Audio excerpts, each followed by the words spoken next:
I ain't tripping. He must be tripping because All right, I everyone, ain't that's tripping. Solomite Fly's Auto Hoax. You can find all these tracks at Infinite Plane Radio. Thank you for joining. It is March 27th, 2022. And the lead story this evening, and if you look at the screen, you can see Will Smith poking his eyes to summon forth tears. So the lead story is Will Smith punched Chris Rock over Jada G.I. Jane joke. And I don't see G.I. Jane as a negative character. It's a favorable comparison. But he went too far. Now, is this fake? Is it real? That's the question. I'm asserting it's fake based on the surrounding circumstances, presentation, and his subsequent speech where he cried. But let's go ahead and play this first. You can just watch it firsthand and listen. He is praying that Will Smith wins. Like, please, Lord. Jada, I love you. G.I. Jane 2, can't wait to see it. All right? Now, I could understand punching him just for not being funny. These people are paid to be funny. Nothing about this is. Again, I'm inclined to think the whole thing's rather hoaxy, but let's go ahead and watch this and go from there. That was a nice one. Okay. I'm out here. Uh-oh, Richard. Oh, There you have it, the punch. wow. Wow. Will Smith. It got muted here. There's some other clips you can find where it's not muted. He makes a sarcastic remark about how it's the best programming on TV. Will Smith says, "Keep my wife's name out of your mouth." Oh, okay. That was a greatest night in the history of television. Okay. So his jaw does look kind of crooked right there. But was this real? Was it fake? Let's see what anyone here in the chat believe it's real. I think someone in the chat was saying there's no way they could have faked it. There's no way an award-winning actor, part of the PSYOP entertainment complex, could possibly fake a slap. No way. Next thing you're going to tell me wrestling's fake. Or there's actually a war going on out there in wherever. I'm suggesting that Will Smith is a crisis actor. So after this, he comes out and he gives a speech, and this is key. He gives out a speech and he says, "Art imitates life. I must look like the crazy father, Richard Williams." And I'm like, who the hell is Richard Williams? What is this about? Well, it turns out that was just a way to really tell us the story of what his movie's about. It's really about based on this and his speech, the movie is seemingly about a very protective father figure having to protect his girls. And here we have Smith playing this out in real life. Now, at his acceptance speech in front of the Illuminati pyramids, with his crisis actor tears glinting in the spotlight, he says, quote, "Art imitates life. Ha ha ha. I look like the crazy father, Richard Williams." So, he talked about having to, quote, protect, and he used the word protect several times. Protect his co-star, who played the mother of Serena and Venus in the film. So he was protecting her, and so he carried this role into this performance in front of everybody. I'm suggesting this is a psyop to sell the movie, because now I want to go see it. If this is the level of acting we're going to see, I think that's what we're supposed to take out of it. But there's more. I think this also might have some kind of relation to this ongoing war on free speech, and jokes aren't jokes, memes are actually bullets. The same people who want your bullets, that want your guns, yeah, they want your memes. They come in for your memes. And speaking of, like I said, we had 3 channels pulled last night because of our memes. I'm something of a free speech absolutist, though. I'm not going to censor anybody. What we're doing is a form of anthropology in a way, alien anthropology, examining a world stage which is separate from the world. And so what we're doing is so academic in my view, just from our perspective, that we shouldn't be branded as participating in hate speech. We shouldn't be branded as conspiracy theorists.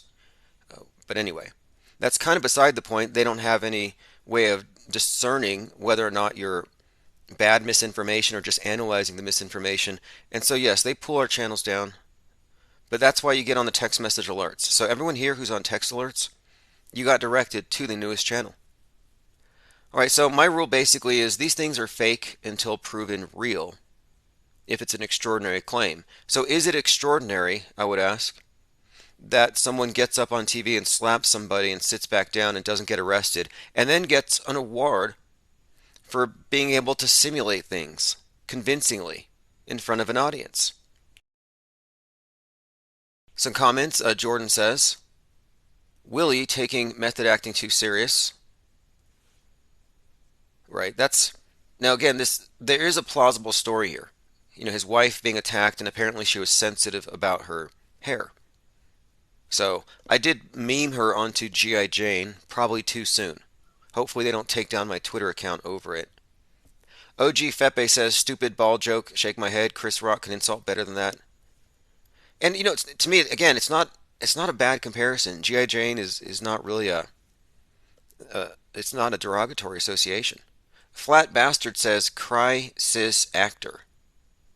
I tend to say cry cis act whore. It makes the point, I think, a little clearer. So again, I'm suggesting here, and in his own words, art imitates life, yuck, yuck, yuck, that this is him taking his movie character into real life and showing how he will step up and defend in front of everybody. Moo over in Discord said, slightly entertaining for a minute. Every year there's some contrived argument or whatever, so I guess they had to escalate from words to an assault this year. People are getting desensitized. Reminds me of Kanye walking on stage with Taylor Swift and being an ass at the Grammys. That was probably staged too. Exactly. Who here doesn't think it's changed? I mean, staged. Who here doesn't think this was premeditated? And his speech that he gave, I don't know if he was reading it, but the speech that he gave was clearly it was spoken as though he was that character. And I didn't know who that character was until his speech, King Richard, the film. He plays Richard Williams. And he said, quote, art imitates life. I look like the crazy father, Richard Williams. And he laughs. So there he is on stage, scraping out the tears. And he laughs at his own association with the character he just played. I guess you would call that duper's delight. But slightly after laughing, he goes right back into the sad face, the tragic face. So to me, it's 100% looking contrived. Matt Walsh says, pretty sure that any normal human being who walked on stage during an award show and slapped a man in the face in front of thousands of people would be in handcuffs within 15 seconds of the assault. Psyopsical says at 2:09, the Fresh Prince says, yeah, he's going to go back to live with his auntie and uncle in Bel Air. He says, Denzel said to me a few minutes ago, at your highest moment, be careful, that's when the devil comes for you. So he had this prepared speech. It was prepared. He was quoting Denzel, and yet it is attached to the supposedly spontaneous thing. And he look, Chris Rock was grinning, he was grinning, and I don't know, is this connected to all these comedians being hit on the head? Falling? I don't know. But this is another comedian getting hit in the head. So there's another part of this pattern. You had, is she a comedian? Joy Behar, we'll say she's a comedian, fell and hit her head. Then we had the other one, the Vax hole, Heather McDonald, fell and hit her head. Bob Saget, it turned out, fell and hit his head. And then you had, this is just a recurring theme. Now you have Chris Rock getting slapped. So is there a story? Is this connected? Are they trying to kill comedy? Like SNL's been doing for decades? But, I mean, are they trying to maybe even put boundaries on it? Like, comedy's funny, but funny can also be hate. And we can't have hate. So, and look, even Klaus Schwab, our leader, I mean, what else are we going to call him? People seem to respect this guy and his vision, and we're going towards this reset thing, into the Great Reset. Well, Klaus Schwab is even talking now about the need to do internet lockdowns, the equivalent, essentially, of virus remediation, but, for mind viruses. He says there's, quote, too much misinformation. Too much misinformation. It's like the movie Equilibrium is their end goal. So, look, I think he earned his Oscar. Lean Dion says, then he won the first Oscar for the character. Exactly. Isn't this amazing? To me, this is the merging of the real and the fake stepping off the screen. These are the people who know there's a backstage, that there is a world stage. I mean, aside from us, but the people who are part of it know. A couple of other questions about this. Let's say it's real. Or even if, well, look, we know it's fake, but the masses are going to believe it's real. So what message are they sending? Free speech, comedy off limits? It sounded fake, but if they really wanted traffic, they could have just had funnier jokes. There's no reason to have had this awkward thing. I'm thinking this is part of also sending a message. And remember, all these people are all about masks and triple vaccinations and social distancing. Where's all that? So anyway, Will Smith also does not set a great example for Scientology. Does that not include anger management courses? You pay for all those courses. And again, would a world-class actor be so easily triggered to respond like that if it wasn't a publicity stunt or a political message? So I'm on team fake. Anyone here think it's real? Your mom goes to college says humiliation ritual scripted. Yeah, like the Black Eye Club. Something like that. Stephen Granger says someone make sure Chris Rock doesn't fall asleep too soon. Now see, Jordan pointed out there was no foreshadowing, ratings didn't go up, only the clips after. Yeah, but my thinking is this might make people want to go see the movie, because I want to go see it now. I would not have known about it otherwise. Yep, so he won an Oscar for the same angry protective character. It's perfect. And look, I'm saying it's fake until proven real, and if your evidence is the TV, then what I would present to you is what you saw on TV plus the subtext, the mirroring of his movie character. To me, that enough is to suggest this thing is part of the PSYOP entertainment complex. Then you look at these characters themselves, these entertainers, and is there anything spontaneous that's not rehearsed? Are they going to let one of their puppets attack another puppet on TV like this? I don't think so. Yeah, Jordan says, why not have security tackle for effect? Right, that's more, to me, more of an indication that the whole thing is fake. And the joke was boring. It's just some lame reference to just like, you see a bald woman and your association is some Demi Moore movie from decades ago. Like, that's a bizarre association. It's not a funny joke. It's Holly weird, Jennifer Lovecraft Reeves said. Yes, that's a Holly weird joke. And that's kind of what I'm suggesting. I mean, he probably deserved the slap just for the lame jokes. Just another government jester disguised as a comedian. Okay, let me go and open phones. 833-311-1984. I believe I have a voicemail. Let me go and start with that. Gotta testify. Walk up in the spot looking extra fly. Till the day I die. I'ma touch the sky. Okay, now I'm gonna sing some more Kanye. Okay, you ready? Ready? On site, bum bum bum bum bum on site, bum bum bum bum bum on site. Let me show you right now before you give it up. How much do I not give a fuck? Let me show you right now before you give it up. Thank you for listening to my Kanye freestyle session. I will now proceed to do the grapefruit technique. All right, that was a Kanye freestyle session from an anonymous caller. Might have been Kanye. Fascinating. Thank you. That was an award-winning performance right there. And that was not staged. I didn't know that was coming. All right, so we're discussing the fake event contrived. Tuna X12 put up a poll on Twitter. Which is more real? And you can answer in the chat below. Which is more real? The Smith Rock at the Oscars, the war in Ukraine, or neither? So far, 33.3% find the Smith Rock event convincing. 47% say neither, so that kind of invalidates it. But anyway, only 19% find the war convincing. So, more than a third are more convinced by this than by the Ukraine. Not that they think it's real. The question is which one is more real. They could both be and most likely are fake AF. Maxwell said that sounded like Kanye. I thought so too. I really thought so. Even in some of the nuance there. Should I play it again? It's just a 30-second. This is a great. This is a freestyle performance. Let's play it again. Gotta testify. Walk up in the spot looking extra fly. Till the day I die. I'ma touch the sky. Okay, now I'm gonna sing some more Kanye. Okay, you ready? Ready? On site, on site, on site. Let me show you right now before you give it up. How much do I not give a fuck? Let me show you right now before you give it up. Thank you for listening to my Kanye freestyle sessions. I will now proceed to do the grapefruit technique.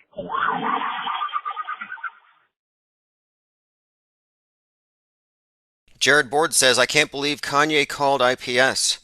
I kind of can. Because we're kind of an open door if you think about it. 24/7 800 number, no filter. I should put that on the screen right now. Call in, no filter.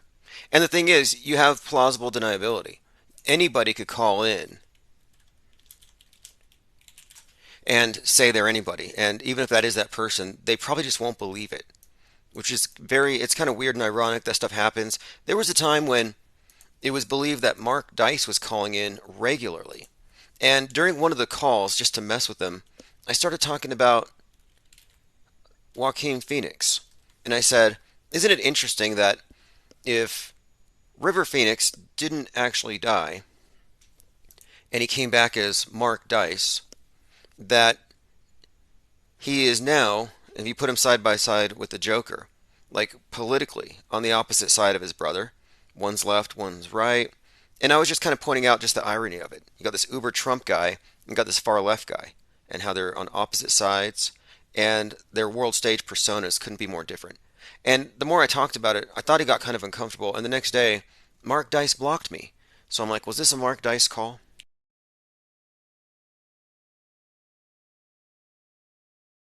And if so, why would he be bothered about drawing attention to the River Phoenix hoax? Jordan says there's no cops inside the Oscar show. It's private security detail. Okay, I can see that. And I wouldn't have expected there to be any kind of altercation. They wouldn't have expected it. Kanye was prohibited from going. Now, that's noteworthy. You know, just a couple weeks ago, well, last week, the big news was Kanye was, no, that was the Grammys. But anyway, drama on a night like this, you know, with everybody watching on a Sunday night, random, I don't think so. Slightly entertaining for a minute, as Moo said. And I was looking at again, you look at the tearful apology, and you see a crisis actor, and I'm just looking at it as this guy is earning that trophy. He earned that trophy right there in front of all of us, even if you haven't watched the movie.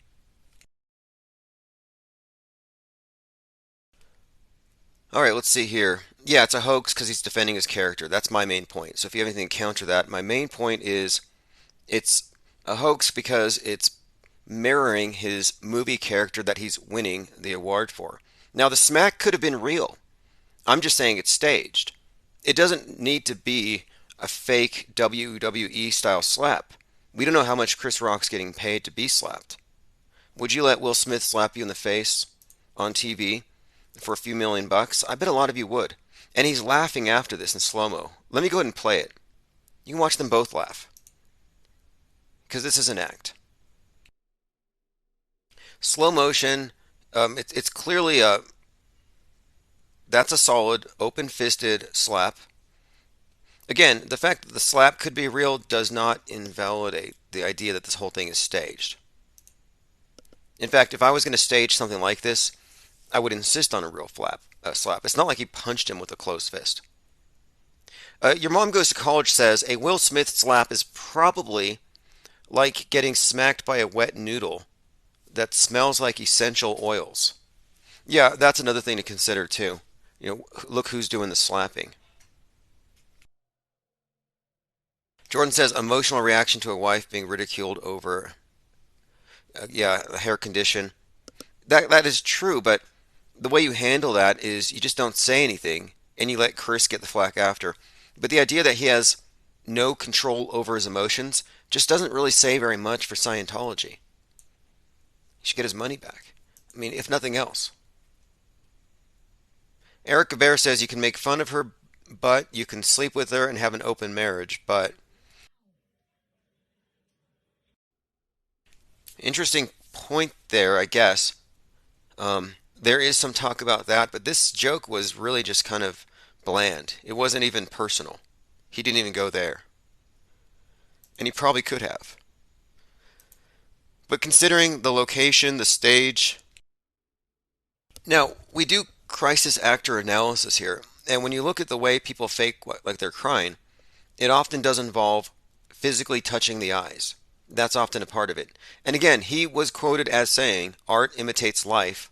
I look like the crazy father, Richard Williams." It's a good thing he didn't play Michael Myers from Halloween. You know, art imitates life. Oopsie. Like, that's no excuse. Okay, let's see here. Got a lot of interesting memes to go through. Seth MacFarlane said this means he's moving with his auntie and uncle in Bel Air. Yep. No, I just got something random. I was going through my LinkedIn, and I follow Gary Vaynerchuk, who's this marketing guru, and he said, no amount of marketing is going to sell a bad product. And my response was, vaccines sell well. I just don't really get his point, I guess. Like, there's so much garbage out there that only sells because of good marketing. You use marketing if your product is crap. At least that's as I've understood it. Oh, by the way, I had to coin a new logical fallacy to start saving time because we've been going head to head with all these Mandela affected people who don't want to look at the alternative explanations. And I've been called a God blocker, which is a new term to me. I've been called a consciousness assassin and a God blocker. And basically what we're looking at is an explanation for confusion, for discrepancies, but an explanation that doesn't logically follow. It's Mandela effect is very non sequitur, and you could easily replace Mandela effect with magic and try to convince somebody of it. Oh, the reason why you don't recall this precisely is magic. And you'll see where it's actually going. But here's the thing I coined. Argumentum ad menduseldom. To attribute misspellings, common misperceptions, and apparent discrepancies to a supernatural change rather than human error. So if the first thing you do is you reach to supernatural change rather than error, as in you misspelled a word, the dictionary changed, magically it wasn't you, that's kind of what I'm suggesting is just it's a fallacy, and you're making an argument from Menduzelum. So feel free to use it, save yourself a lot of time. Jared Board says Kanye should call in and do a live performance. We got the 30-some seconds, and why would he be listening to this channel? Maybe because of the Kanye West world burning story we've been covering. And I'm not sure how that's going to turn out. I'm still kind of expecting there to be some kind of blow up, and we'll get there. Some kind of new OJ. Now, I said that a few of my channels have been shut down, and so what I've been doing is I've been going through those channels and capturing comments so I don't miss anything, because I won't be visiting those for a couple of weeks here. 2 weeks, 3 channels, all kicked off. And you know what I've noticed? They tend to shut our channels down before big PSYOPs. Alright, let's see here. I'm going through my comment feed. Ryler05 says, Stavely and his buddy clearly looked like they'd been drinking. Look how flushed they were. Stavely's wavering stance and expressions plus the yelling. These guys drink and then do their shtick. Maybe the alcohol helps them stay in character, as long as they don't talk too much. Maybe I'm wrong, just an observation. Yeah, some people have been suggesting that the Mandela effect pushers are all government actors who are spreading misinformation to discredit the people who notice that the news is fake by distracting them with a shiny new object that says, oh, forget the news, reality's fake. But then they've taken it a lot further. It's almost Jonestown level insanity, but we're not going to talk about that right now. I just brought up the fallacy because it really helps, I think, save time. Here's the meme, too soon. Yeah, I did meme. Before I found any sort of explanation, I did see a meme pop up of Jada on G.I. Jane. I don't think it's offensive. Should I delete it? Will they kill my channel over it?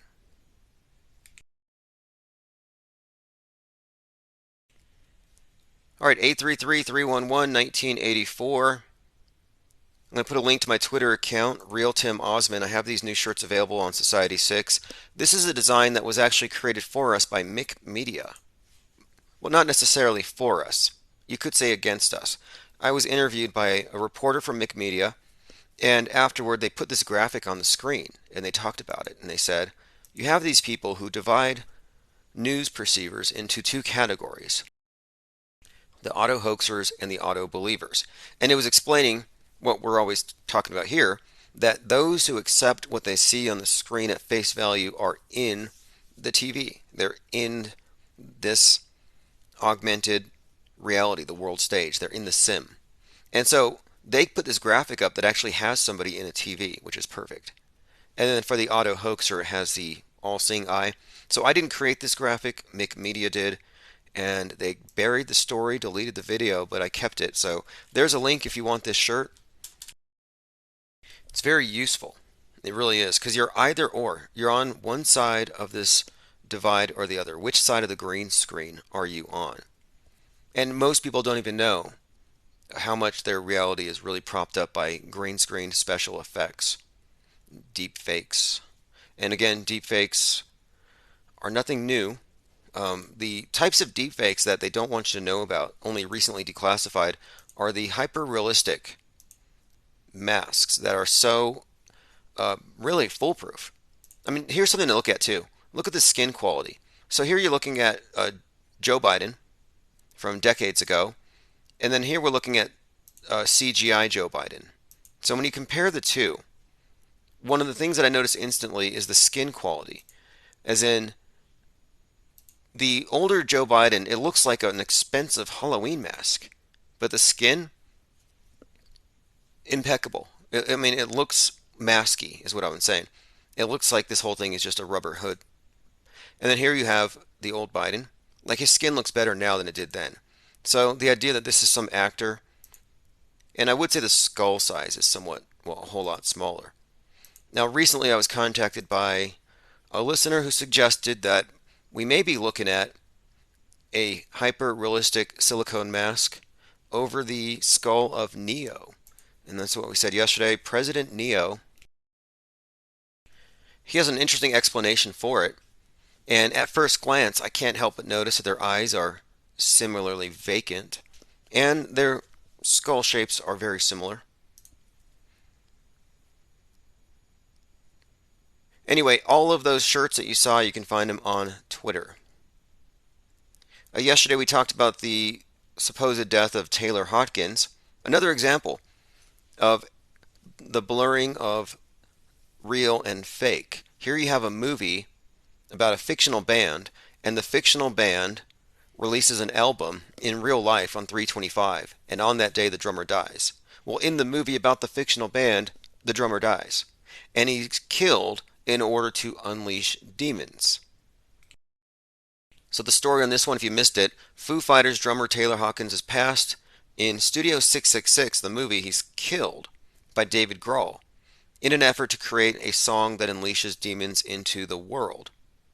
So there's even some foreshadowing. The trailer ends with his death, and in the beginning he mocks David Grohl, asking if everybody feels a sense of death. So Studio 666 relates to real life, seems very, very hoaxy. I think they're going with the OD angle on that particular death, real or fake. I'm leaning towards fake. And so we dug a little deeper because David Grohl, of course, is associated with Kurt Cobain and the 27 Club PSYOP there. So, in fact, I have a few things here. Rivers Cuomo. This is kind of just a side note, but there are some who believe that Kurt Cobain's death was faked and he came back as River Cuomo, something he could do the rest of his life. And we did find this interesting interview with Rivers Cuomo and Rick Rubin, where they play act as though this is true. And they talk about the conspiracy theory where Kurt Cobain faked his death and came back as Rivers Cuomo. And they talk about but I did wear them in a big Nirvana video. I was in Bloom. So it's just like a little breadcrumb for people who are really paying attention, I guess. Who's foreshadowing? Yeah. I was actually shooting that video that gave me the whole idea. I was looking back at it and I was like, you know what? I look pretty cool, man. This is just like the biggest FU to what everyone wants from Nirvana. There you have it. There's Kurt Cobain as Rivers Cuomo talking about why he did it and how he even gave you some foreshadowing. He gave you a hint in the form of a music video where he wore the glasses, these trademark glasses. Okay, I have some more information here about Chris Rock and whether he's going to file a police report. Let's take a look. And thanks to Infinite Emperor for posting this link. We have real-time, well, what the Daily Beast called shit posting into oblivion, but we have real-time news drops all the time in our Discord server. Chris Rock declines to file police report after Will Smith slap at Oscars, LAPD says. I'm with the commenter who said that a slap from Will Smith would be like a wet noodle, that it probably wouldn't have been all that damaging. Lil Galaxy 56 says, looks as real as the Borat Eminem stunt. Let's see, going through your comments. Okay. Again, phones are open, 833-311-1984. David Pryor says, I was a big Nirvana and In Bloom was a weird video because they acted like a band like Weezer. So that might have been a tell. Like, I kind of think that they were actually telling us the truth. We're talking about Nirvana and Weezer. Now, I don't know if this is true, but I've been told that Nirvana, Kurt Cobain, was called Wheezy. Well, his singing style was supposedly mocked as Wheezy. I don't know if that's true. Weezer. Foo Fighters talk weirdo Kanye West, Justin Bieber, and Illuminati secret societies. This is where David Grohl says he's Illuminati by nature. Very strange interview. Here's David Grohl hanging out with the now deceased drummer. 1, 2, 3.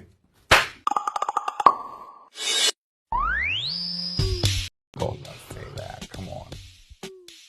Highway to Hell. Yeah, definitely Highway to Hell. Okay, so this is just an interview about music, but they're talking about the Illuminati here. Trust me. And I'll play that clip.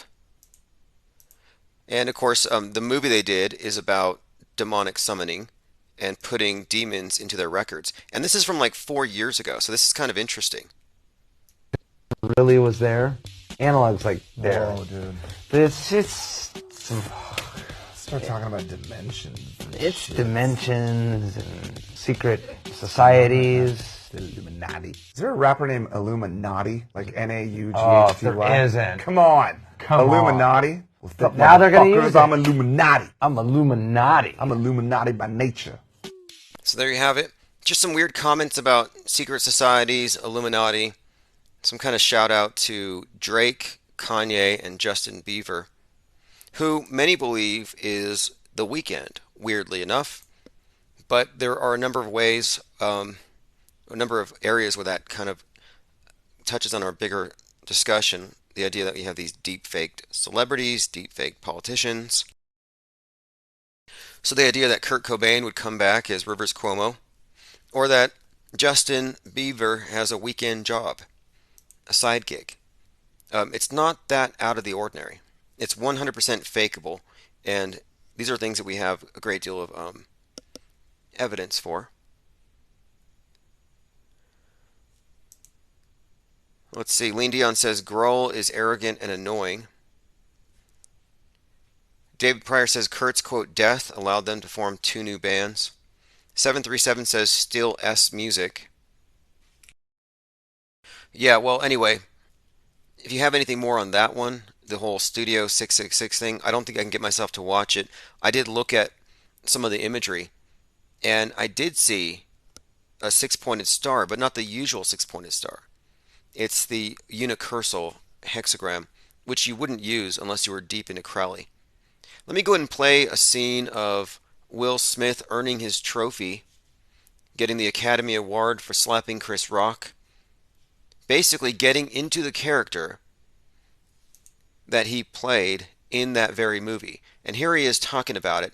And notice the hand sign, he's pointing up and he's in front of the Illuminati pyramids with the little Lucifer or whoever that is, the character, in the triangle. I mean, to me, this is all just ritual. There's no way these are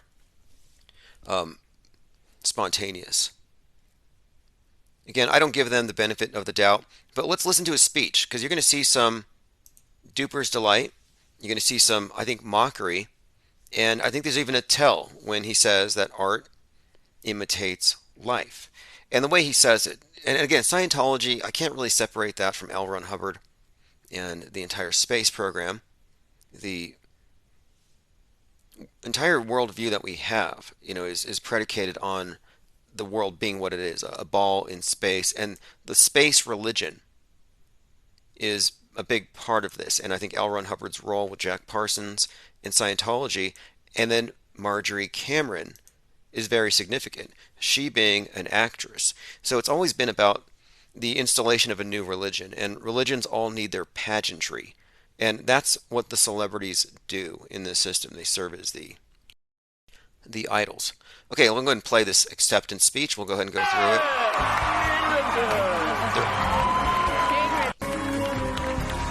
Now, they start off acting like nothing happened. No, he's not crying. He's not upset. He's had plenty of time to cool down. He should be thankful that nobody cuffed him. He's laughing, laughing, laughing. Okay, get ready. Put on the tragedy mask. Oh, man.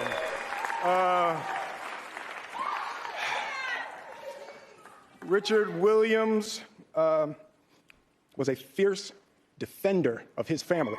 So he starts off, Richard Williams was a fierce defender of his family, just like me, when I went up and I punched Chris Rock. So just hearing that he starts off, excuse me for losing my cool. No, he starts off with, my character that I just played, that I'm winning this award for, would have done what I just did.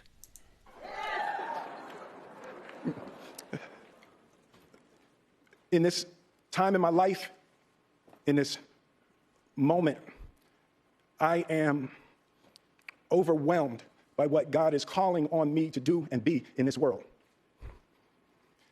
Making this film, I got to protect Ingenue Ellis. There's the word protect again.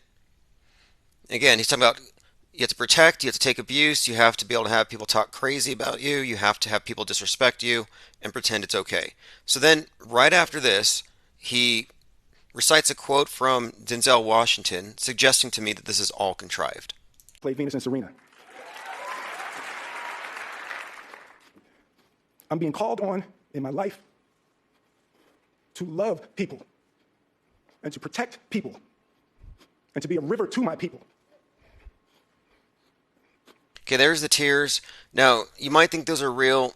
Maybe. I think so. I mean, he's a trophy award-winning actor. The slap could have been real. But this is, to me, method acting. And he just did something very, I imagine there might be some kind of adrenaline rush at a minimum, even doing a big hoax like this. But again, he wants to apologize. Now, he doesn't apologize to Chris Rock from what I can see. But I want to get to the part where he talks about art imitating life. I know to do what we do, you got to be able to take abuse. You got to be able to have people talk crazy about you. In this business, you got to be able to have people disrespecting you. And you got to smile and you got to pretend like that's okay. But Richard Williams, and what I loved, thank you, D. Denzel said to me a few minutes ago, he said, at your highest moment, be careful, that's when the devil comes. Okay, so there you have it. Again, talking about Richard Williams, like, what does that have to do with you just assaulting somebody on TV? So it doesn't really follow. I want to be a vessel for love. I want to say thank you to Venus and Serena. Now, I can see the method acting. I don't think this is real. If you do, well, I guess he wins this trophy. But again, I think it's more method acting than anything. And the tie-ins, the way he's tying in this assault to the movie and to the character, no way. No way this can be real. That's what I want to do. I want to be an ambassador of that kind of love and care and concern. Now, if that's love, I don't really want any of it. You can keep it if your idea of love is slapping people in the face. I want to apologize to the Academy. I want to apologize to all my fellow nominees. This is a beautiful moment, and I'm not crying for winning an award. It's not about winning an award for me. It's about being able to shine light on all of the people, Tim and Trevor. Thanks for the shout out. Now listen to this. Okay, this is the part that I'm looking for, where he says that this is an art follows life moment. And to me, that would be the big giveaway, that you're looking at a staged event, is when the actor refers to it as staged or unreal or as something like a movie. And for him to say this is an art follows life moment, I'm like, yeah, that's typical of a PSYOP. And then there is a duper's delight that I caught as well. Going through some comments here. David says he can probably make himself cry. Lean said high emotion at the moment can channel it into tears. 737 says looks like a breakdown to me. Interesting. Yeah, again, just the way that he was able to parallel it with the movie, it sounds like a really clever way to actually sell the movie. Let me go ahead and get back to this for just a moment. Just less than a minute left of this entire speech. I wanted to skip over the boring part. And I couldn't quite tell when the tears started. I mean, it looked suspiciously to me like he was actually dragging the tears out of his eyeballs with his finger. And Trevor and Zach and Sanaya and Demi and Ingenue and the entire cast. Anyway, all of his enablers are applauding his assault. Nobody has stepped in to suggest to him that he almost got himself thrown into jail. Okay, we have a few people who are convinced that this is an authentic breakdown. And this is great. I mean, this is what we have to do. We have to be critical. And if it's convincing, it's convincing. Again, it doesn't mean it wasn't staged. These people know how to act. And I would imagine that a slap in the face is a small price to pay to pull off a stunt like this. And I think this might even have, here it is. I think this may have a political angle too. I think this is also going to get us to really have a conversation about whether it's worth it to have unmitigated free speech. Now here he is making a reference to the whole thing being a performance. Art imitates life. I look like the crazy father, just like they said. The entire Williams family. Again.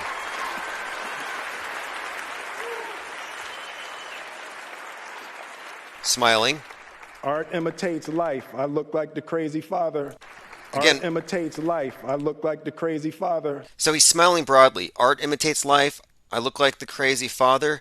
And then, now, mid-smile, he goes right back into tragedy face. Boom. Just like they said. He pulls a Robbie Parker. I look like crazy father, just like they said about Richard Williams. But love will make you do crazy things. Sniffing always helps. And then, of course, they're ready to focus on her. He says, love will make you do crazy things. And then they focus the camera on the one that he's defending out of love. So that was a punch done out of love. And they kind of just threw Chris under the bus. He's a guy out there, the free speech absolutist, making jokes. And did they arrest Chris? Had her knitting friend. I haven't heard from him. I'm starting to wonder, did they throw Chris in jail? Is Chris Rock going to serve time for hate speech? Salty Siren says the emotional crack is there for people to see. I don't think he actually had a breakdown. Lean Dion says Hollywood heartfelt is so cringe. Yeah, this is super cringe, but everybody here is probably crying. This is fooling people. And this is the type of acting that they put on TV to get people to give up their guns, to give up their dino juice, to give up their freedoms. It's like all you need is just some convincing actor. The ones who can actually shed tears win awards. The ones who can actually shed tears get to be in the big movies. The ones who can't, they become crisis actors. The ones that you see at these one-off events. The only tear I've ever seen from a crisis actor was at 1/6, 2021. It was a pro-Trumper. But she had an onion in her Kleenex. She had like a handkerchief with an onion in it, and she was wiping her eyes. She got busted. All right, let's see here. Going through some comments. David Pryor says the audience loves it. OG Fepe says hashtag free Chris Rock. Finbar, who won Best Actress? Yep, a real or fake. If I had to take a poll here, I think nobody here is convinced that this thing is real. And his performance was good. Those are real tears. I believe it. Maxwell Cooper says they're probably all together now at the after party in a pizza shop basement drinking baby blood. Yeah, I think so. Well, I think they do that after Saturday Night Live. The last time I watched Saturday Night Live, it was Elon Musk and Grimes. It was the only one I've seen in years. It was actually pretty decent. And I was looking into it. Apparently, Musk is lonely because Grimes left him for that naval intelligence officer. And this naval intelligence officer and Grimes are apparently very, very serious, as in U-Haul serious. So they just had a baby, she and Musk, and now she's out there dating Chelsea Manning. But what I read today was that Chelsea Manning actually had a U-Haul go over to where Grimes is, so they're together, Chelsea Manning, Grimes, and now Musk is out there almost seeming to me depressed, talking about how he doesn't think that we should live that long, that he doesn't want to spend or invest his life into life extension because he thinks that we already asphyxiate the planet. I have some very dark comments from Elon Musk. I don't know if he's having some kind of I don't know, maybe it's a depression, but yes, Musk has been kind of abandoned more or less, I would say, and is not taking it too well. Let me see if I can find that quote, because he did say that we are asphyxiating the planet. And he even said something about we shouldn't allow people to live that long anyway. Yeah, lonely Elon Musk says humans shouldn't live longer. They will asphyxiate society. Elon Musk says humans are trying to live longer, and this will stop society from advancing. NDTV, quote, not afraid of dying. It would come as a relief. Elon Musk.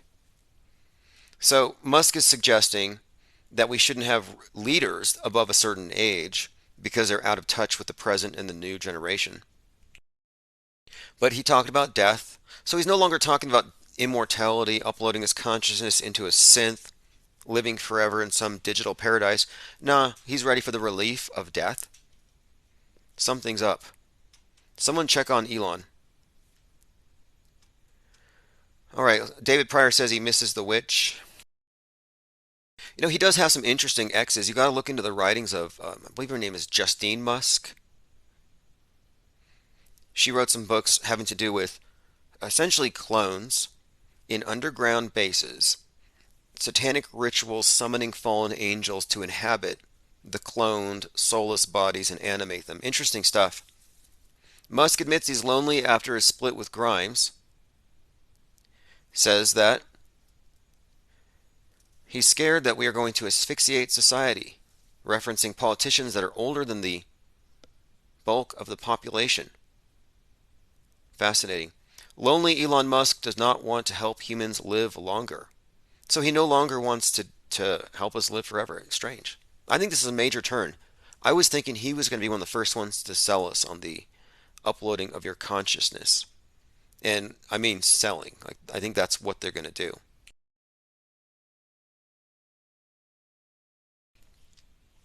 We've been talking a lot about Klaus Schwab and the coming AI God, or this idea that, and this is what I think Musk is leaning towards, the idea that human beings are volatile, erratic, and we need something a little more cool-headed, like some kind of AI bot.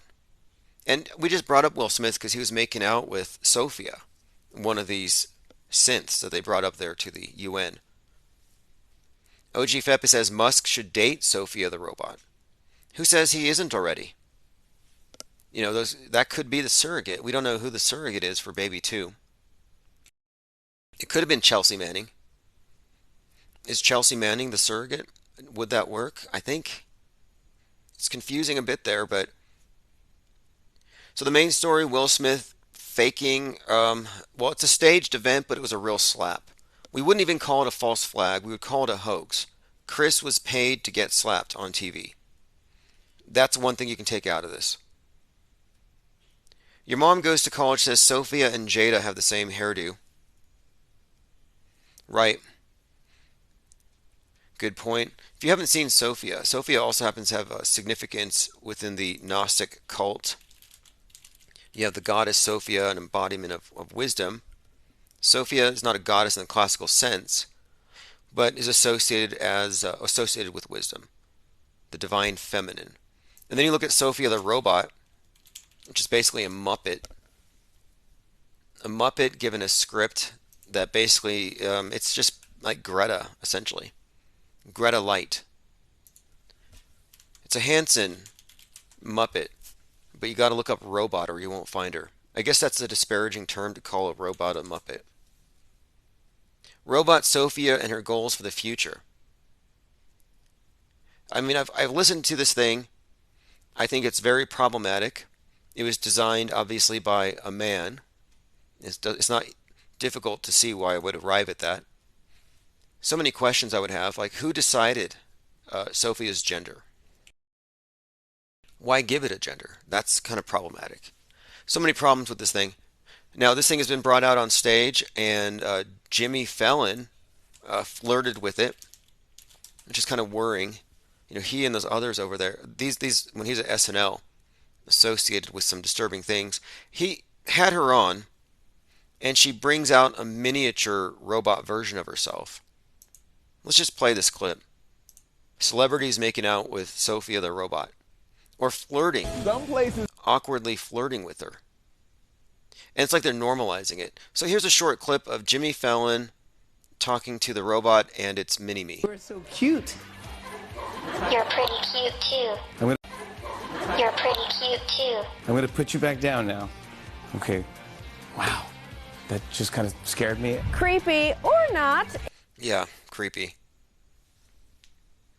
All right, let's see here. Restless Bear says Sophia getting passed around. Little Galaxy 56 says theory, a female's less threatening. Right. They didn't want some AI bot claiming to be the ultimate intelligence mansplaining things to us. But I listened to it and I was like, wow, it's just basically save the planet, no more capitalism, get your vaccines. Basically, we're going to destroy the planet if we don't cut back our carbon footprint, stop breathing so much. You know, it was a big downer.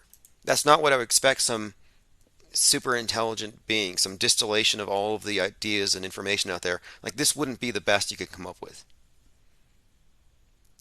Greta is probably a better scriptwriter. You know, I found some hopium circulating. So if you haven't been following this story about the Gina Thomas, so you have Clarence Thomas's wife was texting to him leading up to the 1/6 event that all of the bad guys, Hillary Clinton and all, were going to be shipped off to Gitmo and killed. And I like bringing this up because a lot of QAnoners or QAnon friendlies don't want to admit that it is, at the end of the road, a very bloody a bloody storm. The storm they're trying to bring about, the whole QAnon thing, it ends with killing a bunch of people. So here's an example. This was on anonup.com. I would call this bad hopium. Trump told you a dozen times, Biden is shot. The actor playing the president is now under a dissolved corporation that holds no power. It's bankrupt, like writing checks with no account. You saw the flags, the gold fringe is gone. 1776 Constitutional Republic. The DC owl is captured. It's all theater at this point in DC. So what the nonners are circulating is the idea that We're going back to a 1776 constitutional republic, which is fascinating considering the Pluto return, which was on 2/2/2022 at the point where it was back July 4th, 1776. But they're suggesting that Trump's still in control, and the political theater of the day is just to keep us entertained while they finish up the work of beating the deep state or whatever Trump's doing. I mean, it's kind of sad at this point that it's gone on this far, but it came back because Ginny Thomas and her tweets. And her tweets are bottom of the rabbit hole. Like, she's basically suggesting, yes, please overturn the election. All these bad actors are going to be sent off to Guantanamo. And I don't know how she would have fallen for it. Makes me think that this is all part of the bigger PSYOP. Maybe take it seriously when a coup advocates talk about throwing people into Guantanamo. I do find it weird how people can kind of omit this fact. The first I heard about Q was that the draining of the swamp, the killing of the deep state, meant a lot of executions and tribunals. But Clarence Thomas's wife is a QAnon believer. And she's full on, like full-blown QAnon. Alex Jones is being targeted for arrest. If you didn't know this, the Sandy Hookers are trying to seek his arrest because he didn't show up to 2 different depositions. Now, you should know by now that Bill Hicks is Alex Jones backtracked on the whole story and is insisting that the thing is real, and the people who thought it was a hoax didn't have reasons. No, they didn't deconstruct the news. No. The reason why you don't believe it's real is because you had a psychosis. So, on top of backtracking on the story, doing a flip-flop, doing a Rogan on us, he was also crowdfunding off his listeners for his legal defense, when at the same time he was making millions, more than $165 million off of Sex Scoop, Gwyneth Paltrow Sex Scoop, repackaged as super male vitality. That's a lot of money.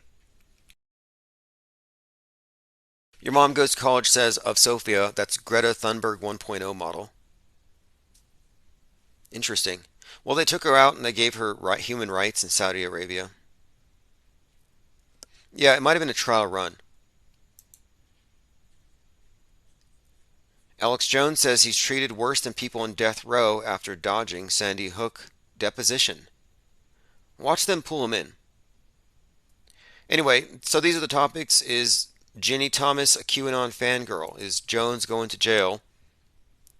Did Chris Rock get paid to get slapped by Will Smith? I don't think he would have done it for free. Like, I think it's safe to say that Chris Rock got paid to get slapped. How much do I have to pay to slap Chris Rock on the face right on TV? Just slap him right in the face. Apparently it's for sale. We could crowdfund it.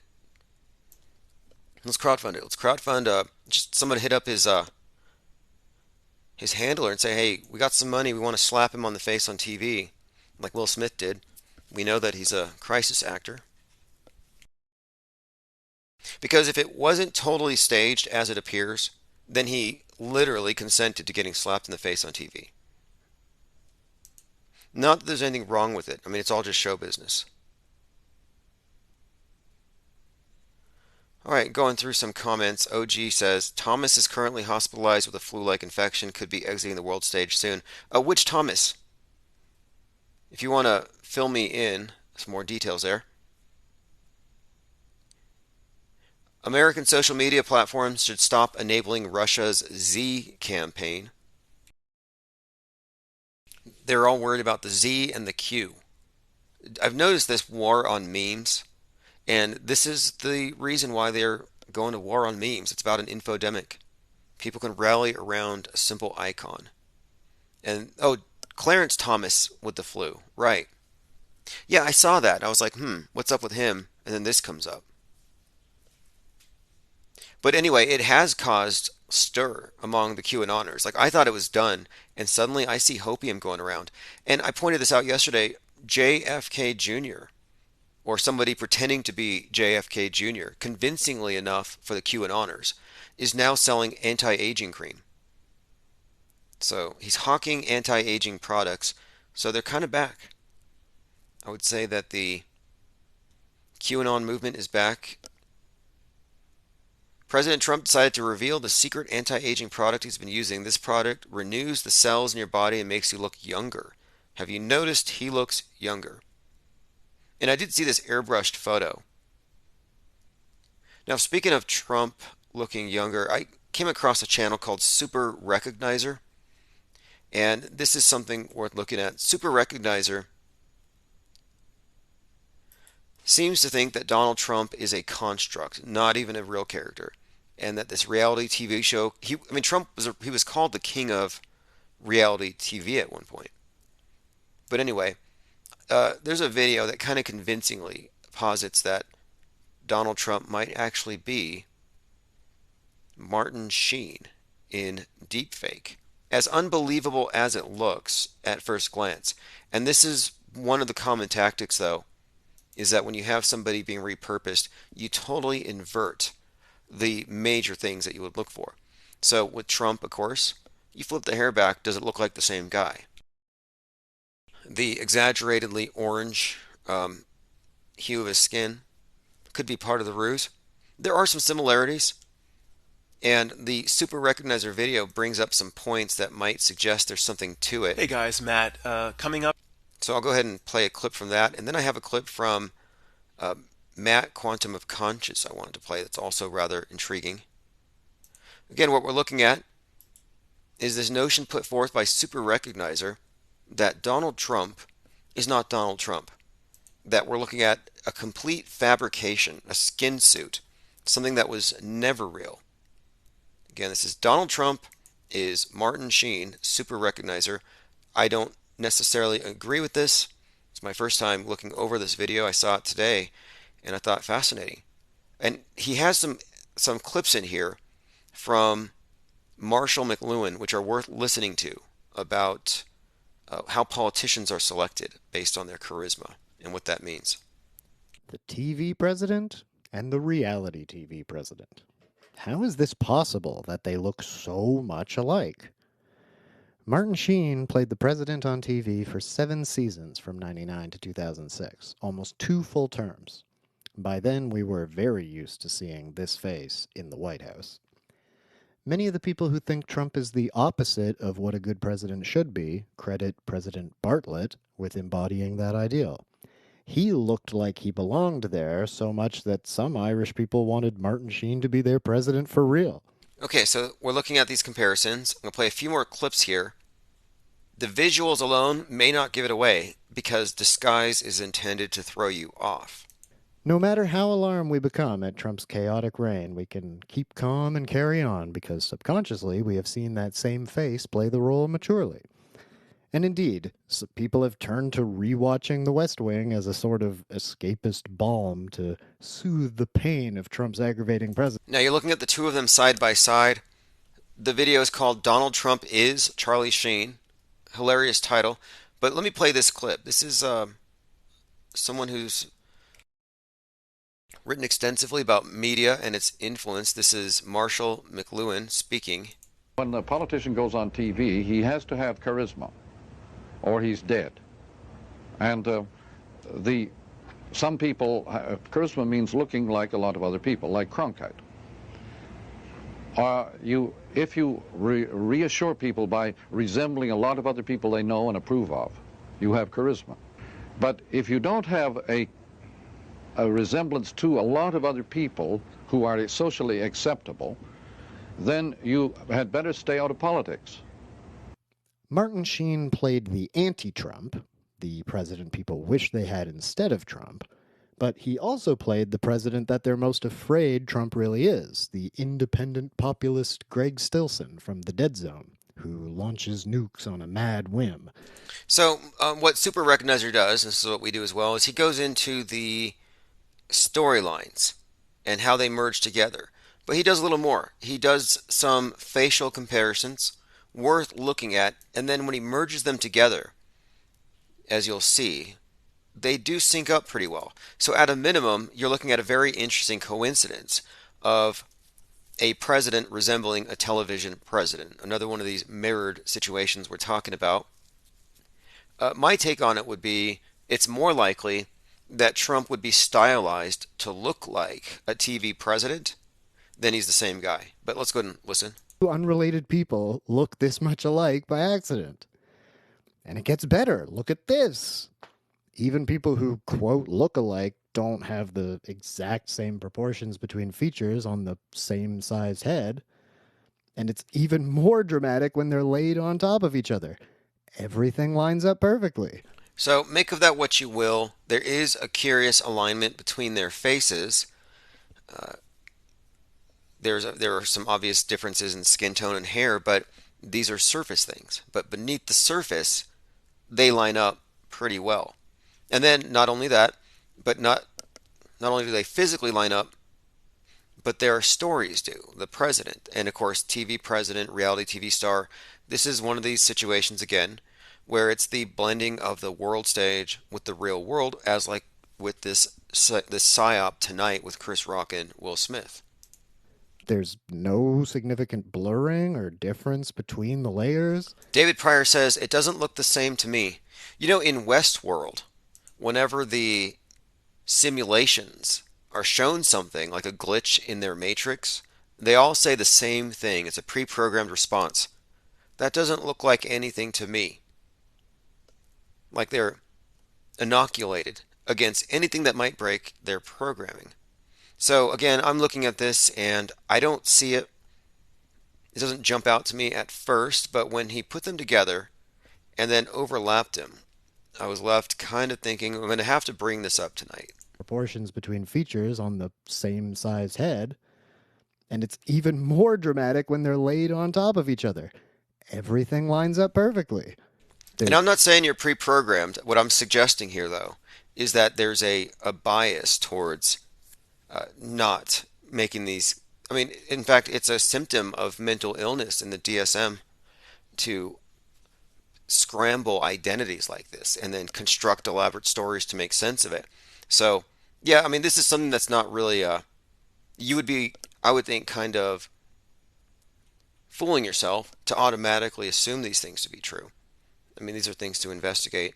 But no, I don't see it either. It doesn't jump out at me at first, but this overlay kind of does. It's curious at a minimum, but you'd also have to compare it with the other angles that may contradict it. What about their heights? What about their walks? So, and the voices. So there are too many other factors here. There's no significant blurring or difference between Yeah, the voices layers. would also give it away. Extraordinary alignment of all features, except for the hair. They're basically the same picture. I would also say they're not the same in the nose. There are similarities, but again, the question here is, are they close enough? Can you bridge that gap? Is there a level of disguise that could turn person A into person B? You won't find. I mean, Justin Bieber doesn't look like The Weeknd at first, and even then, does he? Well, only the features that you can identify. Oh, here we go. He gets into the nose. Let me see what he says. See if there's anything more concrete. One difference is these weird maxi pad looking flaps on Trump's nose. What's going on here? Are these inflamed sinuses or some kind of prosthetic? But that's not the main problem with Trump's nose here. What's up with this shadow? Now, prosthetic noses are a thing. Prosthetic noses are certainly a thing. And now he's pointing out how the shadow on this picture doesn't make sense. Very black. Too black. As if the only light source is directly overhead, which is clearly not the case. Without that heavy shadow, it's the same nose. And that shadow is fake.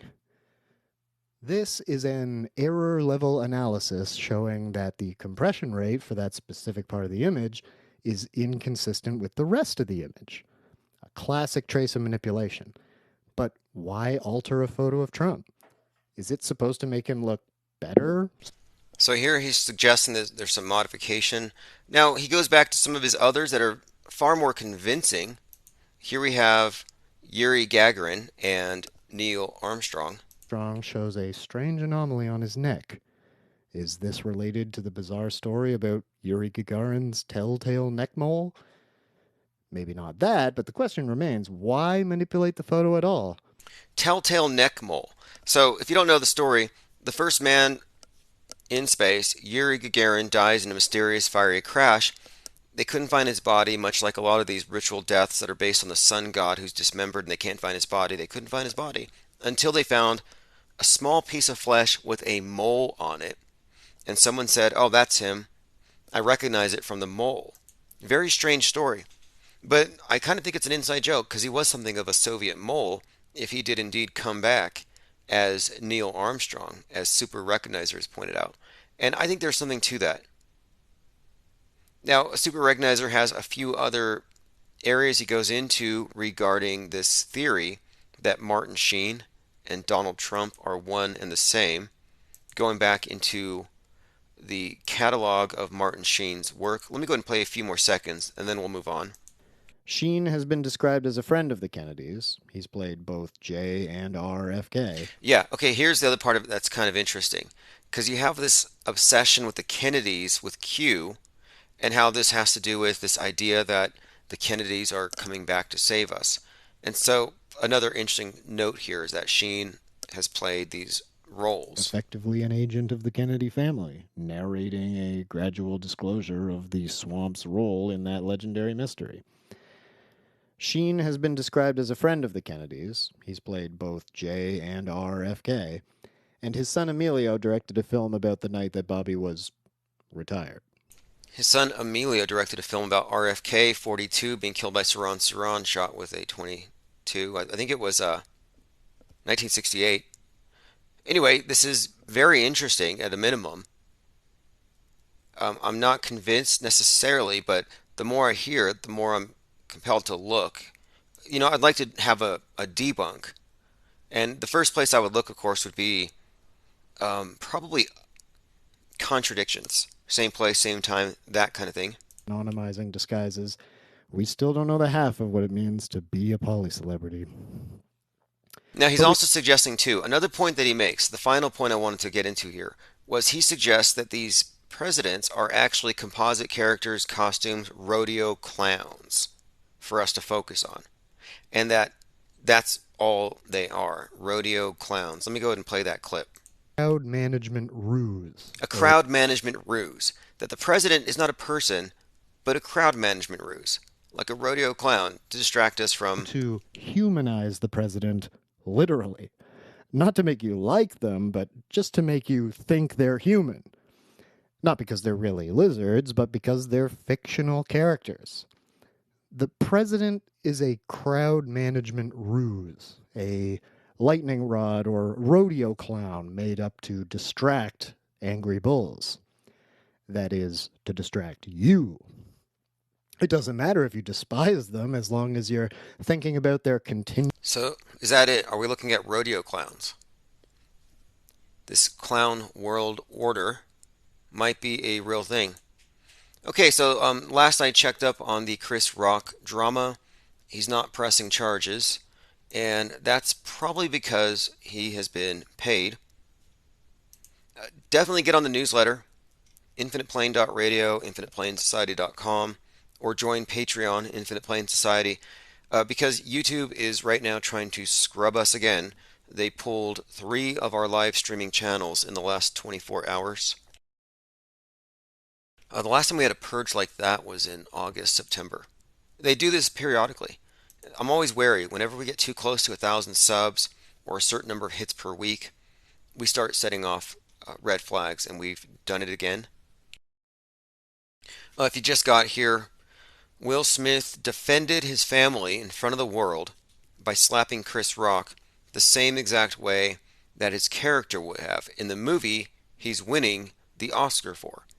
So he wins the best Oscar for a role that he literally plays out in front of all of us, sending some very mixed messages. You know, is it okay to slap people? Are comedians... Like, that's what I was thinking. I wouldn't be surprised if they arrest Chris Rock for this. And it is a real slap, but don't let that distract you from the fact that it's a staged event. You know, they do blow things up, They do control demolitions. They do have to have some special effects. But that's, again, to me, that slap is not a point in favor of this thing being real. It looks very, very contrived. It actually looks rehearsed. Cubstar says the slap makes me suspect Smith's EGI status. Do you mean CGI? You suggesting it's a hoax, or EGI, elite gender inversion? And are you suggesting Will Smith is a woman, which is what I think you're suggesting?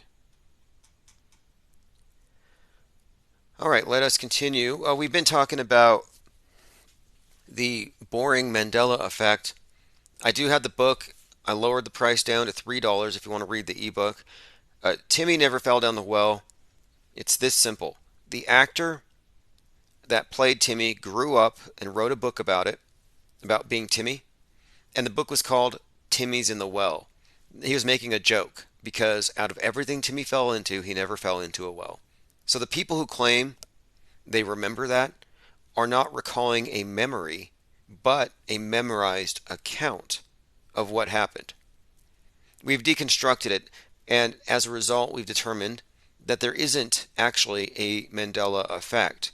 It is a non sequitur to reach for that as an explanation for what is really just a common misperception, an apparent discrepancy, a misspelling. So I came up with a new logical fallacy to put this whole thing to rest, argumentum ad menduseldum, to attribute misspellings, common misperceptions, and apparent discrepancies to supernatural change, rather than human error. It's that simple. Lil Galaxy 56 says that was a feminine slap. Cubstar says he slaps like a girl. Yeah, I don't know if I would use that. I like the wet noodle. Like, it did look like a wet noodle. It didn't look like he actually meant it. You know, if he had a closed fist, if he had knocked him out cold, then I would have believed it. But no, I think that was pretty fake. YouTube sent me a nice message. They said, thanks for your review, because I basically sent them a note about what I thought about being banned and why I was suggesting they review my channel again. And they said, did you know that most creators never get a second strike? Check out our Kami guidelines anytime you're unsure about posting content. And I don't know if this was a joke or not. Why did they send this to me? Second strike? I must have had 400 strikes by now. 500. How many strikes have we had on this channel?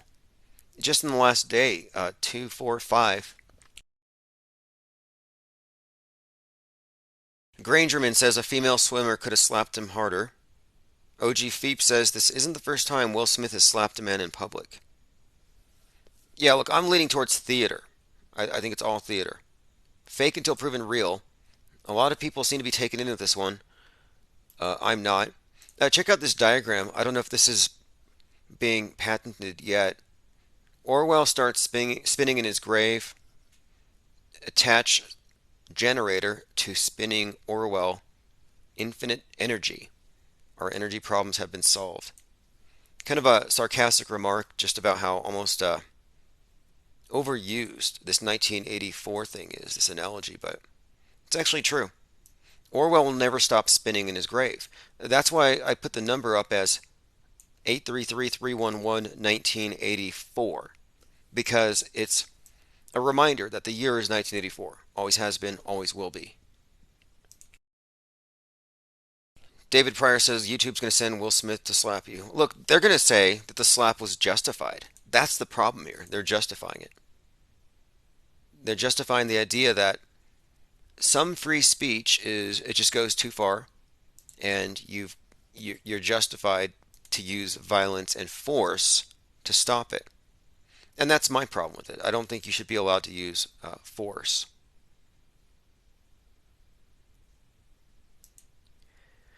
Here's a couple of things I saw on a Twitter account, and I'll share a link. It's that Donnie Darko Twitter account where he goes into this theory that Trump is the Antichrist. So he may not be Martin Sheen, but he might be the Antichrist. Elizabeth Christ Trump. dies on 6666, Fred Christ Trump. So you have the Christ and the 666s kind of built into it. I don't know if that means anything to any of you, but I take note of these birth dates and death dates when it comes to the world stage characters. And the more I look into it, the more I'm seeing that yes, the evidence in favor of Trump as Antichrist is in fact piling up at an alarming rate. So we'll be digging into that.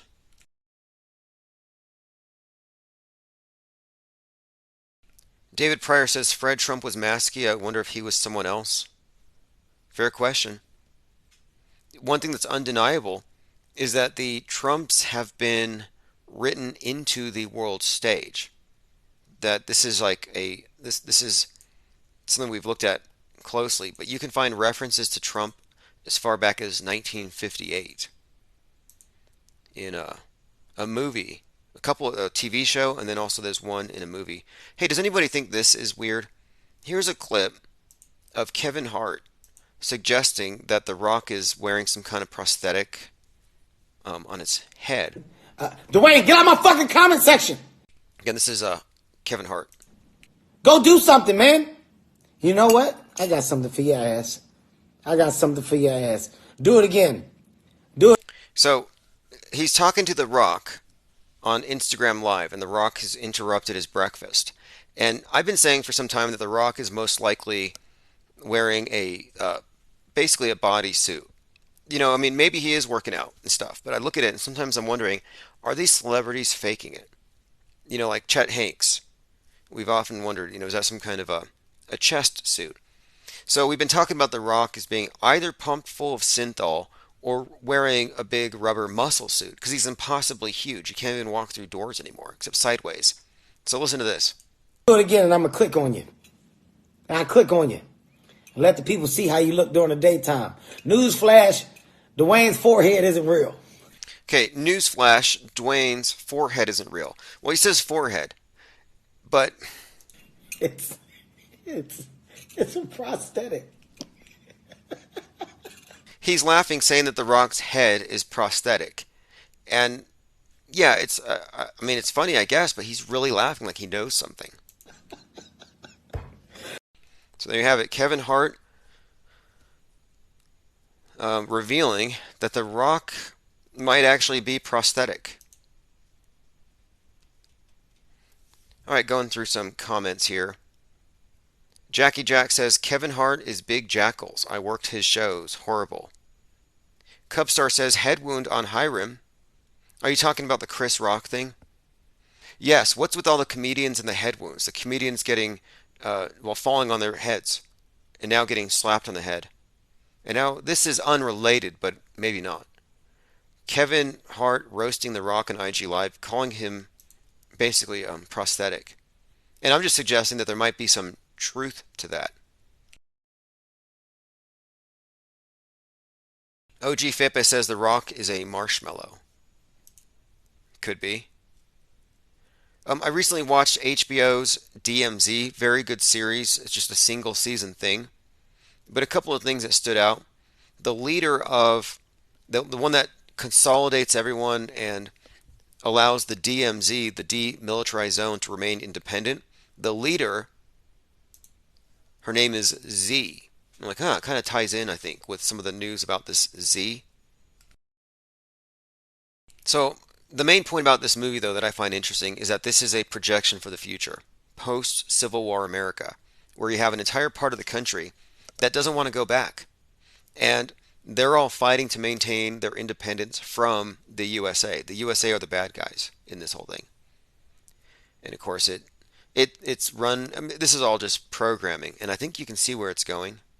It's pretty obvious. You look at the archetypes they use and the narratives, the stories, and like everything else on HBO and on Netflix, all of the strong leaders that replace the men are women. And this is all just preparation, in my opinion, for something. But it's a great series, DMZ, if you want to see what the ideal is to the political left. And the ideal is, of course, shutting down the economy. That is part of this, a green world order. It's about reversing the Industrial Revolution. It really is. It's about this return. It's like an agrarian reformation, this communist takedown of freedom, disguised as some kind of perfect society. And it's anything but. If you watch this and you carefully pay attention to the subtext, you'll see that there's kind of a bit of engineering here going on.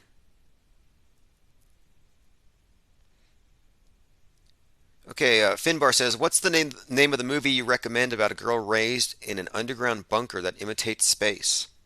That would be Orbiter 9. I highly recommend it, Orbiter 9. I'm not going to give you any spoilers. Easy to find movie. Very well done. Let me know what you think if you've seen it.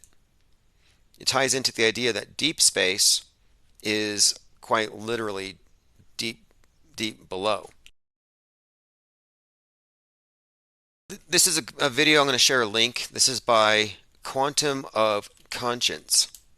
People have been asking me if I've watched this person, and I haven't.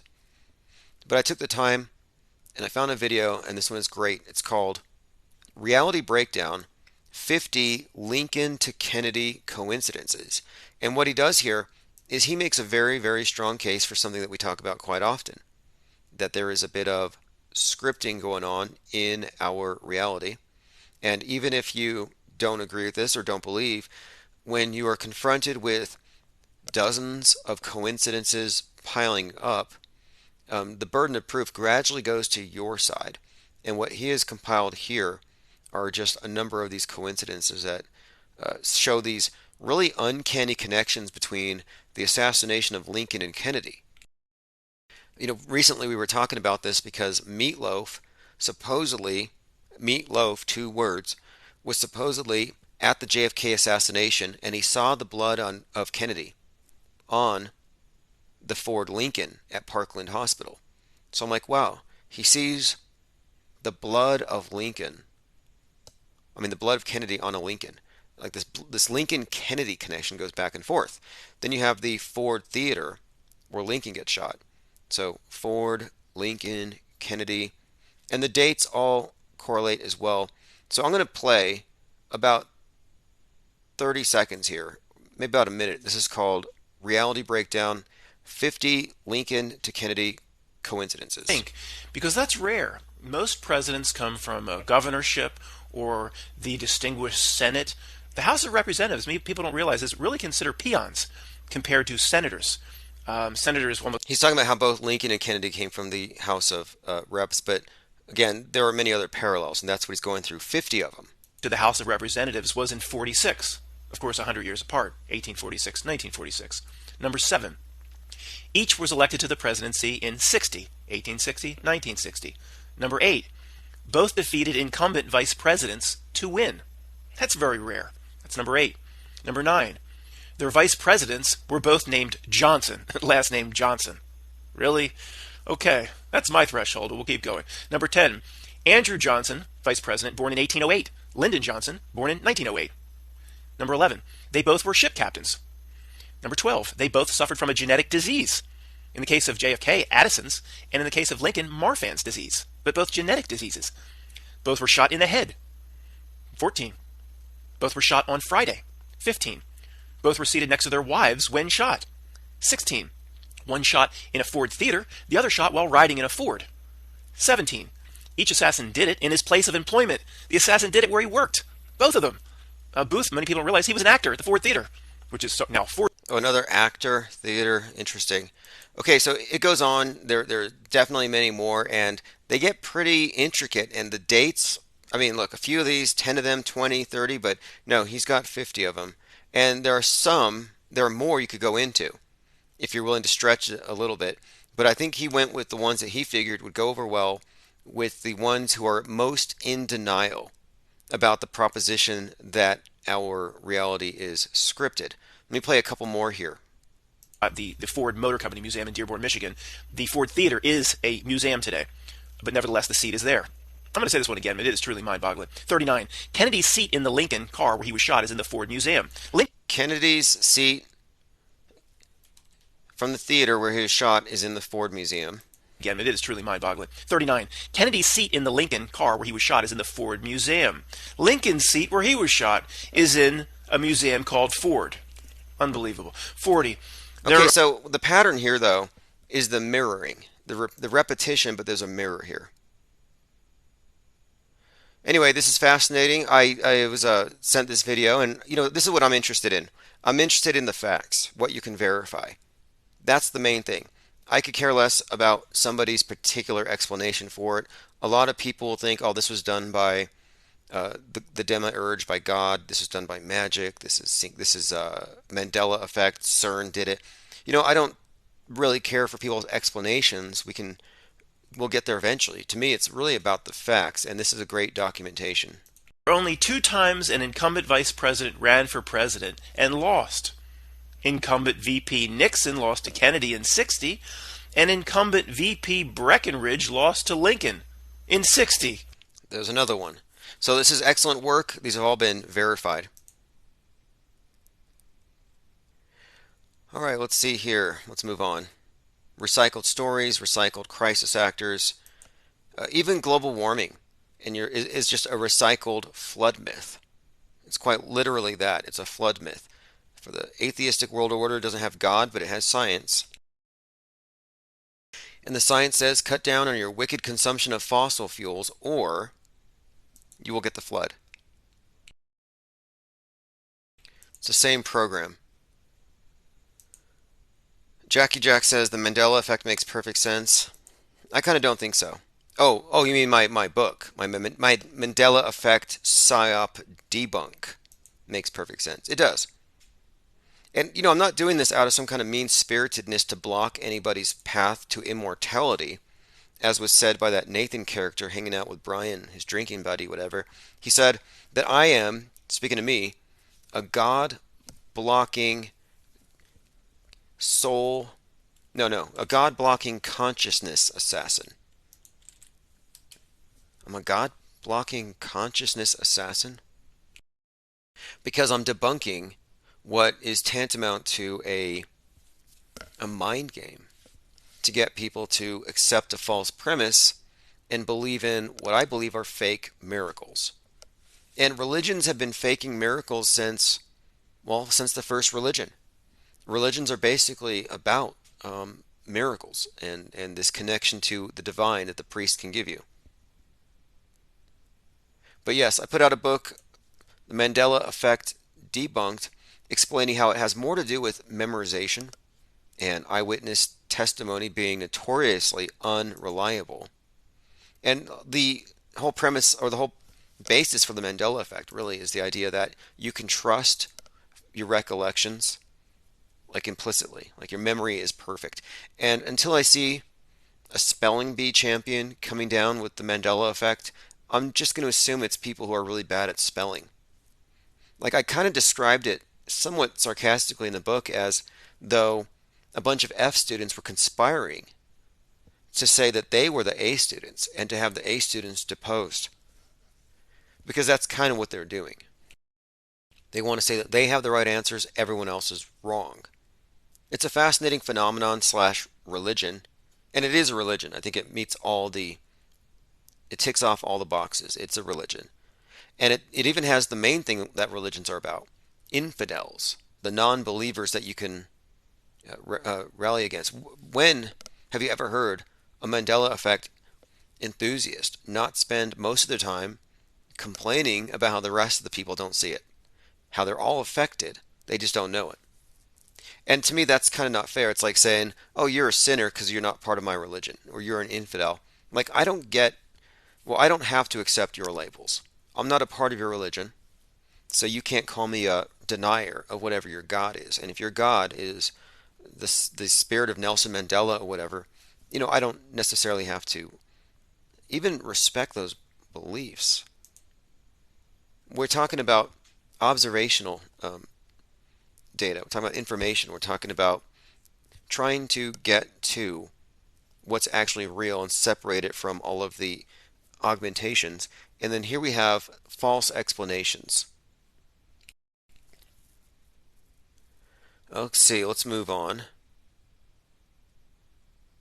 Now, the Mandela effect is a very sensitive thing for some people because it has become sort of a de facto religion. And when I say it's become a religion, like I mean it in the sense that it actually offers salvation. And what was very clear the other night when we heard the review of the book is that they see this as a way to escape this reality. As though this is like, look, I mean, if you really hate this place, I think it's an attractive idea. But the idea is that they are accelerating their spiritual evolution and that they are transcending the limitations of time space, that they're escaping, and that I am blocking them by contradicting it. And that's where they get off calling me a God blocker. So when I said that Nelson Mandela is their God, I'm not really mocking it. I'm just going off of what they tell me. I'm blocking their God. So I have a link to the audiobook version of it, which you can listen to free. It's about 50 minutes long, and I'll post a link in the chat. And right there it has the ebook right below. So if you want to check it out, here's some reviews. Thirst for Truth says, "Rip the Mandela Effect." Zanussi says, "I don't think you can debunk ME, as people misremember all the time." I assume you mean to debunk alternative reasons. I can't listen for 50 minutes. No, I'm debunking the ME. I'm saying that okay, here's the thing. The Mandela effects, the discrepancies are real. Their explanation is not real. So Mandela effects are real. The Mandela effect is not. Meaning, Mandela effects are just mislabeled misremembrances. The Mandela effect itself is a miscontextualized magic trick. That's what it is. It's a magic trick. David says it's a crappy religion. Yeah, that's true for most religions. I mean, false promises, fake miracles, a hatred for the non-believer. Yeah, I'm underwhelmed. I really am. Space.com, carbon footprint of huge observatories raising climate change concerns. Isn't that great how they can attach that? Again, carbon footprint. This is all just code. You know, they want to get rid of your carbon footprint. They want to get rid of your footprint. They want to reduce the amount of air you consume. When Elon Musk is talking about people who are too old are asphyxiating society, I find that to be kind of worrying. For someone like Musk, you know, he's depressed because Chelsea Manning stole his wife and their 3D printed baby. So maybe he's got something going on. I've been wondering, you know, is Musk some kind of Dr. Evil in real life?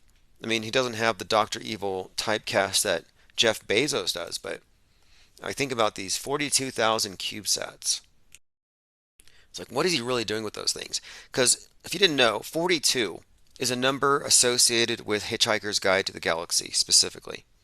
And the movie starts out with the world surrounded by cube-shaped alien spacecraft, and they blow up the Earth. That's how it starts.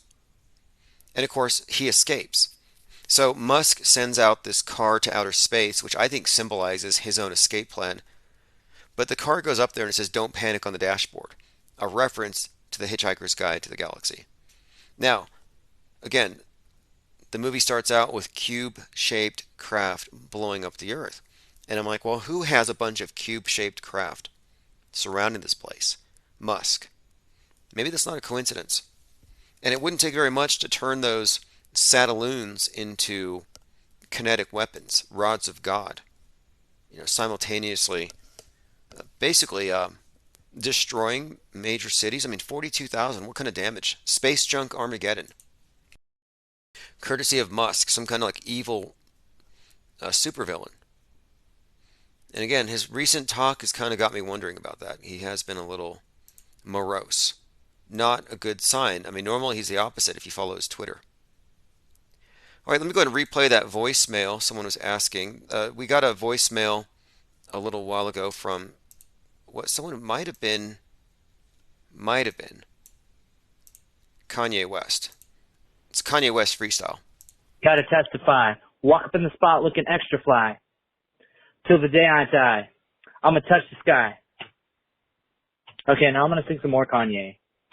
Okay, you ready? Ready? On site, on site, on site. Let me show you right now before you give it up. How much do I not give a fuck? Let me show you right now before you give it up. Thank you for listening to my Kanye freestyle session. I will now proceed to do the grapefruit technique. All right, that is one of our callers. Again, appreciate all the callers, everyone in the chat and comment section. Always appreciate all of the input, and we always have great callers. Even the randoms are often great, whether that was Kanye or possibly Alex. Is it Alex Stein or Alex Stein? Must be another Mandela effect. Or it could be anybody. I mean, we have a lot of good voice actors that call in. For a moment there, it sounded kind of Chief Crowy, but I don't know. I'm leaning towards Kanye. All right, so hey, this has all been great. Appreciate everybody calling. I'm looking, and it looks like the internet consensus is that it's probably fake, but everybody who sees it on TV will think it's real. It should be pointing out.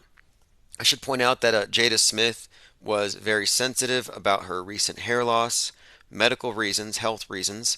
So it wasn't fair game for a joke, which makes me wonder, would he come to the stage with random jokes? Would he ad-lib, or would Chris Rock have it all together and have everything already scripted? Because how did he know that front row Jada Smith would be there bald? How did he know? And of course, are we to believe that this was just kind of random or scripted? So just the fact that he made a joke about her hair, which is something that, how would he have known? And if he knew, I think it's safe to say he would have been aware of the reason for it. So anyway, the whole thing looks kind of like hoaxy and staged. OG Fepe says arrest Will Smith. No, I think the consensus is going to say arrest Chris Rock. So let me leave this. Let's just leave with this prediction here. My prediction is that the media will fault Chris Rock, and Will Smith will come out as a hero for defending his family and defending the honor of his wife in front of a bully, using the weapon of free speech and comedy, which are the new weapons of mass destruction. They'll call it malinformation. They may even remove the term joke from our lexicon and replace it with malinformation. Jokes that aren't funny to Big Brother, basically. Anyway, this is Lucifer Tim, 33rd Degree. Have a great night. We'll be live early tomorrow. I'll be starting off the 24/7 live stream again, hopefully on the new YouTube channel once it's been verified. So we'll be live again in about 12 hours. Get on the newsletter and don't miss